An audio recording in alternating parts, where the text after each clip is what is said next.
In the last several years, I've surveyed managers, mid-level and highest level managers, and asked them, what's the most challenging negotiation you've had in the last 12 months? Their answers cover a wide range of things depending on the industry, whether it's a private corporation, a not-for-profit, or a government agency. But across the board, people tell me that their toughest negotiations are with their own colleagues.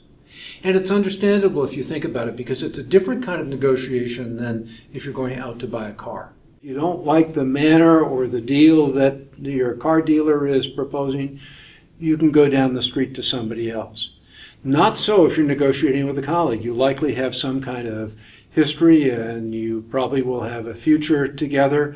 There's not a clear walk-away in those situations. So it's hard for people to say no explicitly. It's hard for them to say, I don't have time, or this is a bad idea. Instead, you'll get a grudging, yes, okay, we could do that, I guess. And in our need to move forward, we take that for a yes when it's not truly buy-in. And finally, if we really are proposing something bold and something that we feel is imperative, it disrupts the status quo. Now, we may see that as a good thing, but a lot of people are uncomfortable with change, even if they recognize at some level that the status quo just can't be sustained. So you have all of those obstacles, and the standard negotiation toolkit can get you only so far in dealing with them. Yes, you want to understand people's concerns, and you want to address them as constructively as possible. You want to understand their perceptions and what they see as the alternatives.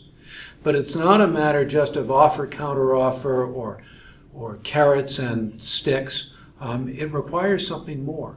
And one of those things is demonstrating real commitment and belief on your part in the vision that you're proposing. If you don't have that, you look as if you're trying to sell something that you don't believe in yourself. So that's self-defeating. The second thing, though, almost is contrary, and that is at the same time that you're enthusiastic and committed, you have to be open to the fact that you're ahead of the curve and that others haven't caught up with you. And you've got to demonstrate a genuine interest in where they're coming from. You also have to remember that you don't necessarily have to satisfy the hardest to please person. It may well be that you want to grow some champions. You want to draw people into a circle of support. Other times, strategically, you may want to anticipate who is likely to be the strongest opponent, the advocate that is going to be opposed to what you propose. In that instance, maybe reaching out to them and preempting that opposition is the way to go. But you surely want to think strategically, you surely want to demonstrate your openness, and at the heart of it, you've got to demonstrate your commitment to your own vision. Do that, and you can be a real leader.